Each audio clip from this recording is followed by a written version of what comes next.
ब्रह्मदेव मंडी जो कत्यूरी राजा ब्रह्मदेव की देन मानी गई है वह कहाँ स्थित है? तो ये स्थित है टनकपुर नेपाल के मध्य में। ब्रह्मदेव जो था वो कत्यूरी वंश का अंतिम शासक था जिसे जागरों में बीरमदेव कहा गया है। इसी के समय में क्या होता है, इसी के समय में जो चंद वंश का संस्थापक होता है सोमचंद, उसी का आगमन होता है। ठीक, और आगमन होने के बाद वो थोड़ा प्रसन्न होता है और इसी से अपनी लड़की की शादी कर देता है और 15 बीघा ज़मीन दहेज के रूप में देता है। जहाँ जो किला है राजबुंगा किला वो इसी वाली ज़मीन में बना हुआ है चंपावत में। अगला क्वेश्चन देखते हैं हम, अशोक चल के आक्रमण के समय कुमाऊं का राजा कौन था? तो इसका आंसर हो जाएगा हमारा बीरचंद। बीरचंद जो था वो जो अशोक चल आक्रमण करता उसी के समय में शासक था। बीरचंद अलग है और बीड़ाचंद अलग है। बीड़ाचंद जो था वो 8वें क्रम का राजा था और जो था अतिविलासी राजा था, इस वजह से उसे अतिविलासी कहा गया है, मतलब थोड़ी क्षमता उसकी कम थी। अगला क्वेश्चन देखते हैं हम, प्राचीन काल में किस क्षेत्र को सीरा नाम से जाना जाता था? तो प्राचीन काल में किस क्षेत्र को कहा गया था सीरा? तो वो कहा जाता था किसे? डीडीहाट को। और डीडीहाट कहाँ है? एक तहसील के रूप में है वर्तमान में, और कहाँ है? ये हमारी पिथौरागढ़ में है। अगला क्वेश्चन देखते हैं हम, मल्ल राजाओं द्वारा कुमाऊं के लिए किस नाम से संबोधन किया गया था? तो इसका आंसर क्या हो जाएगा हमारा? पर्वत डोटी। जो मल्ल शासक कह रहे थे तो वो इसे जो कहते थे कुमाऊं को, वो कहते थे क्या? पर्वत डोटी वो कहते थे। अगला क्वेश्चन देखते हैं हम। अगला क्वेश्चन है, चंद वंश में डोटी नाम, जो नाम एक उद्गम आया है डोटी, वो किसके लिए उद्गम आया? तो इसका आंसर हो जाएगा नेपाल के लिए।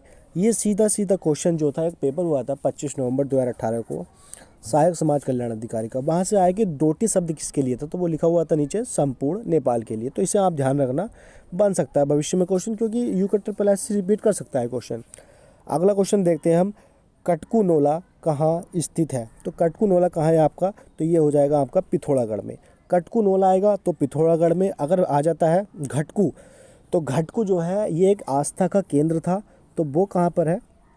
वो आपका है चंपावत में। ठीक, अगला क्वेश्चन हम लोग देखते हैं। अगला क्वेश्चन है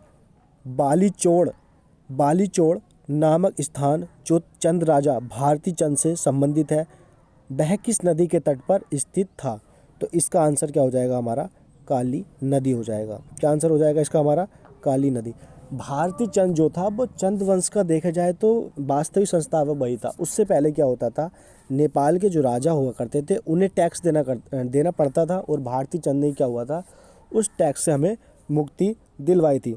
और भारती चंद ने क्या हुआ, उस समय 12 वर्षीय एक युद्ध हुआ था, वह भी उसी के द्वारा लड़ा गया था। तो इसका आंसर क्या हो जाएगा हमारा? काली नदी।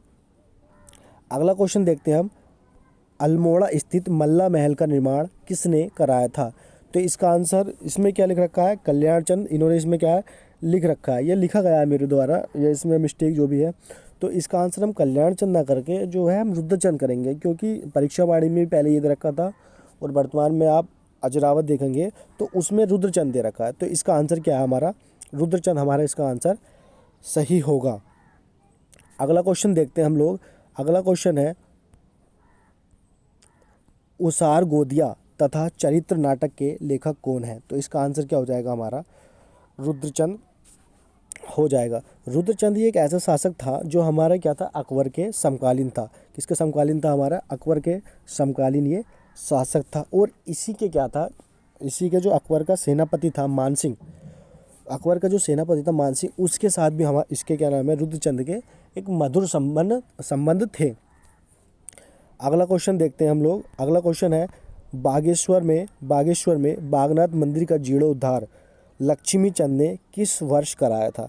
तो एक तो हमें सबसे पहले पता होना चाहिए था, बेसिक मान लो क्वेश्चन बन सकता है कि जो बागनाथ मंदिर है वो कहाँ स्थित है? तो ये बागेश्वर में स्थित है और इसका जीर्णोद्धार 1602 में कराया था। किसने कराया था? लक्ष्मी चंद ने कराया था। ये क्वेश्चन जो है सीधा बना है। यहाँ से एक बार मैं आपको बता दूं, तो यहाँ से क्वेश्चन बना है कि बागेश्वर जो बागनाथ मंदिर का जीर्णोद्धार किसने कराया था? तो लक्ष्मी चंद ने। एक कोई शायद पेपर हुआ था UKSS का, तो वहाँ से ये क्वेश्चन पुट अप किया गया था। उस समय जो था नए क्वेश्चन चंद्रवंश के निकल के आ रहे थे और हम लोग जो थे वो परीक्षावाड़ी पर ही आश्रित थे। ठीक है, तो ये हमें पता होना चाहिए। और जो ये बागेश्वर वाला है, ये जो बागेश्वर है सरयू और गोमती नदी के संगम पर है, आप सभी को पता है। ठीक, अब देखते हैं अगली बार क्या क्वेश्चन आते हैं, क्योंकि इसको आप देखना, लाइक शेयर कर देना और अच्छे लगे तो बताना। ठीक, अगली वीडियो में देखते हैं, कुछ हट के क्वेश्चन देखेंगे हम लोग।